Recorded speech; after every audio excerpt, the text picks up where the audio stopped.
Tesla CEO Elon Musk saying that he is going to buy $20 million worth of Tesla stock. But even with Elon's vote of confidence in the electric vehicle company, the stock still traded down about 2% today. Our Phil LeBeau joins us now with all the details. Phil. And Melissa, this announcement of Elon Musk buying $20 million worth of newly issued Tesla stock came out in an SEC filing this morning. That filing was all about the finalization of the settlement between the SEC and Tesla over the investigation into the Go Private tweet. This is the latest purchase of Tesla shares by Elon Musk. In this case, these are going to be newly issued shares. The next time there is an open period for purchasing stock, that's when the purchase will take place. It comes just a few months after Elon Musk said that he would be buying $24 million in stock. That was in June. In March, he committed to buying almost $10 million worth of Tesla shares on the open market. And then in March of last year, he said that he would buy $25 million worth of Tesla shares. Elon Musk has been a regular purchaser of Tesla stock on the open market, separate from when he's been awarded stock options and grants. And one of the complaints from those who have shorted the stock is that Elon Musk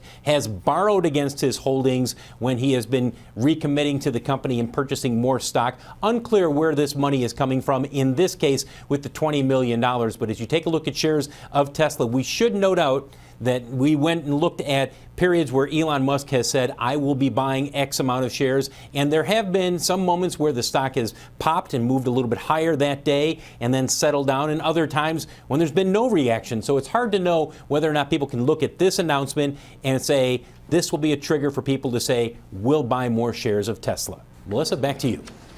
All right, Phil, thanks. Phil LeBeau in Chicago. So what could this mean for Tesla stock? Now, let's recall when some other CEOs bought stock. Remember when Jamie Dimon bought 500,000 shares of JP Morgan shares? February 2016, that stock rallied more than 95% since, famously known, as Tim had mentioned, the diamond bottom. And don't forget about when Steve Wynn bet big on his casino stock in December 2015. This is something that Pete likes to refer to a lot. Stock then rallying more than 54%. 6 months later. So could there be upside for Tesla here? Does this signal anything? Are we reading into this too much? Not based on this. I mean, I think the main point is that, yes, he has bought on almost every equity offering. He's even bought, I think, when they've done convert offerings. But think about it. When the company's issuing new shares, it is dilutive. So he's buying it. He's just kind of trying to maybe manage some of his dilution. But ultimately, I think the most important story that we keep hearing rumors about is that this company is going to need to raise capital soon. And that's really the issue, how they do it and at what terms. So to me, he can buy whatever he wants. The stock's not going up until we have, a fix to a $2 billion capital hole, in my opinion. Well, they bought a plot of land in Shanghai to build a new factory there. They will have to raise money, probably in the Asian markets, right, for about probably a $2 billion facility there, right there, only in Asia, not even thinking about the cash needs here in the United States. Can I ask Pete a quick Pete, yeah, you can ask I got a question for what gives a muskrat his musk, Pete? Courage. Courage. And that's, in my opinion, what you need at this point to get long this stock. Why do anything ahead of earnings, which is going to be in about a week and a half, 2 weeks from now? I think it's got to recapture the 280 level, which it hasn't done. It didn't, gave it right back. So I think you're playing stock market here. Pete will tell you correctly that if you want to be in it, if the options are cheap, do it that way. But to buy stock on the back of Elon Musk, who has tremendous headline risk still, you need a lot of temerity. Nice word. To do that. Thank you, man. Wow. It's a good SAT you went from word. The Musk to you the go temerity. from like 1550 to 1570 on the SAT with that word. Excuse me? All right, our next guest says, stay away from Tesla. Let's go off the charts with MKM Partners technician J.C. O'Hara. Hey, J.C. Hey, Melissa, how are you? Good. What are you looking at? Well, I'm taking a look at the longer-term chart of Tesla because obviously we heard the news today, Elon Musk is buying shares, but the chart longer term is just not investable right here. And I'll tell you why.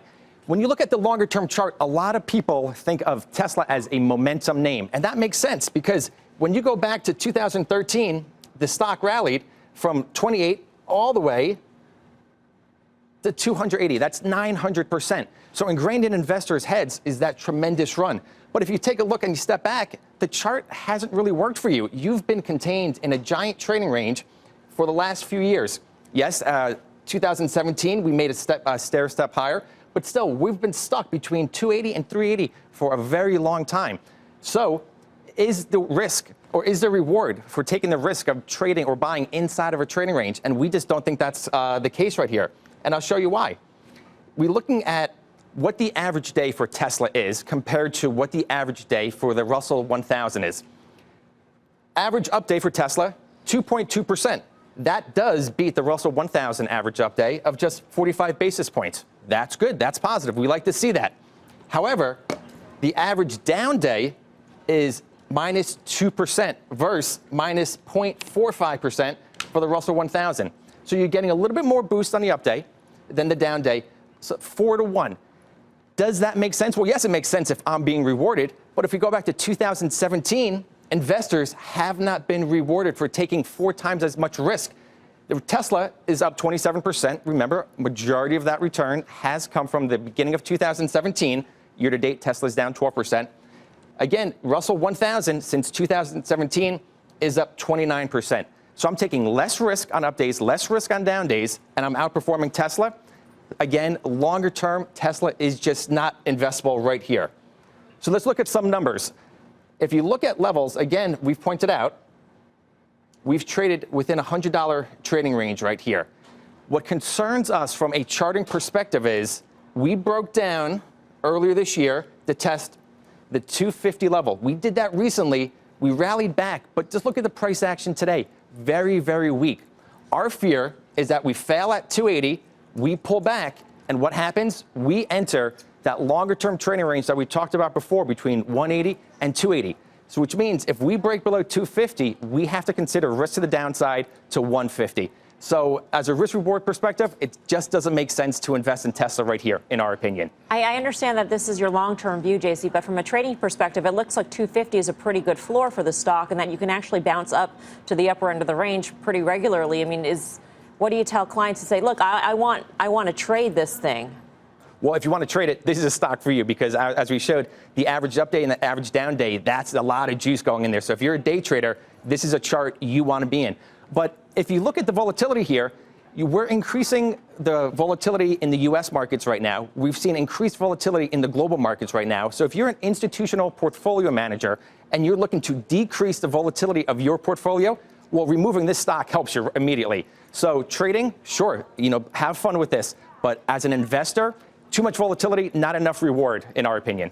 All right, JC, thanks. JC O'Hara of MKM. Pete, what do you say? Well, I'm a trader, and I actually still am holding on to a position that I put on long ago when the 420 number was floated out there, and obviously that's not looking so great. I'm way out in November. Maybe I've got a little bit of time. Maybe something happens between now and then.